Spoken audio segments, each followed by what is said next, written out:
Good morning, good very early morning from Bealtaine Cottage. It's another beautiful day. However, the weather is set to break in another day or two, set to get quite cold and rainy. So I'm looking forward to the rain because that's always welcome. I'm still very much in the process of admiring this blue, and some of you have asked, oh, what shade is it, and etc. Anyway, I'll show you the tin. I think I've already showed you the tin somewhere, but the fact is I'm getting these beautiful aquamarine colours. You see the colour on there, and then compare it to the colour on there. That's because of the colour that was already on the wood. So it depends on the colour that was on the wood and how absorbent or whatever the wood is. You get these beautiful colours. I was going to give it a second coat, but I'm going to leave it till the autumn because it's just beautiful to see at the moment. See, that was the colour it was, but it had got very weather beaten. Got to do the windows though. Of course, there's lots more blossom has come out. There's the blossom on the ribes, or the flowering currant. I think the Latin is ribes sanguinum. I've got some beautiful trumpet daffodils and forsythia back there. Just do a little close-up of the forsythia.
So here's some of the things that I do in order to save money and to save energy, because if you save energy, you're automatically saving money. Because of course a lot of the issues now at this present moment in time are centred around energy. So I'm cooking some pasta, and you can see I've got a nice red hot flame down there. And what I've done, I've just gone out to the barn. I've got a couple of handfuls of twigs, literally twigs that have fallen off the trees during storms, and put them into the stove. I've opened up the bottom to let the air through, and there we go, pasta cooking nicely.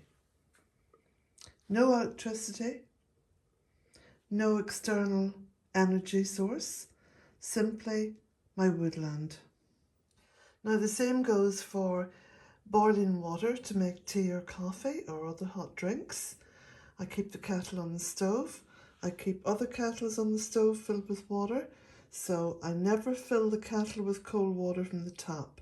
It's always filled with warm, tepid or even hot water, depending how long these have been on the stove. This little stove, which is a Stanley, it burns any kind of fuel, so it burns wood or solid fuel or peat, anything at all. It will burn. Sometimes just some rolled up paper is enough to boil my kettle in the morning. But it also heats all my hot water, and it also heats the radiators. And it's also got a little box here on the top, which can be used for warming or airing clothes, for keeping things warm, for rising dough, etc.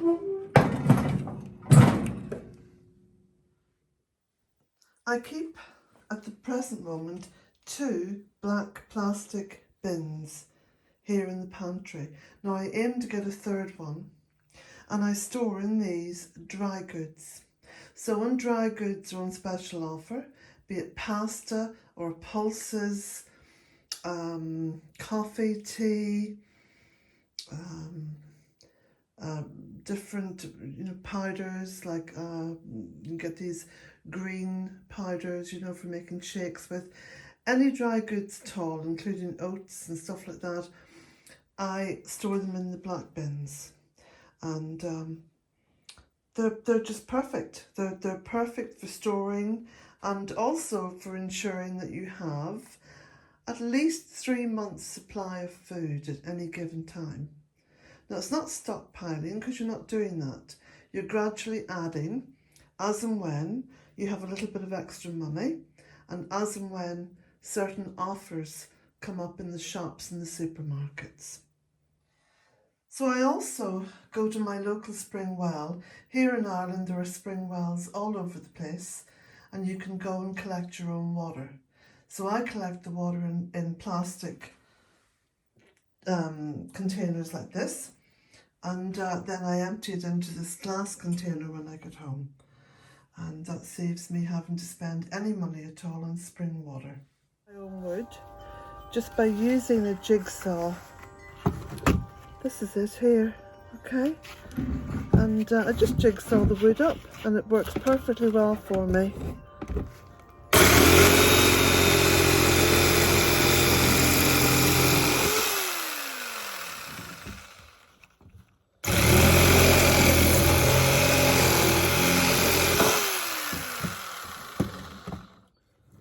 These are the bits here, and this is willow, and it burns so well, so very, very well in the stove.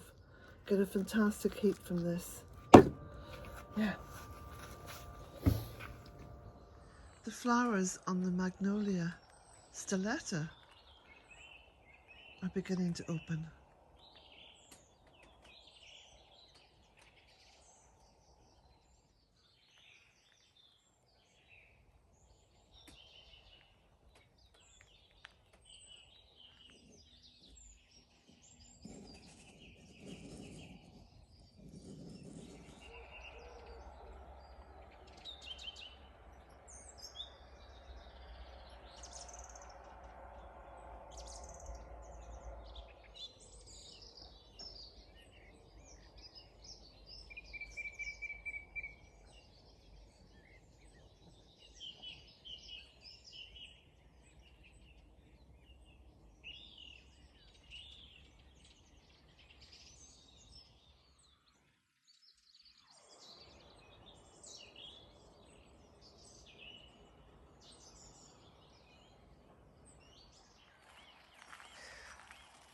Thank you so much to those of you who support me over on Patreon.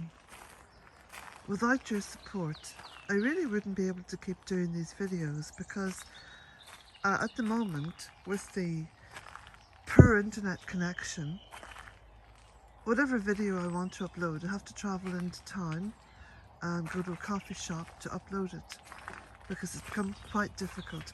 So a huge thank you to those of you who support me on Patreon. It's very generous of you, and just thank you so much, and blessings to you.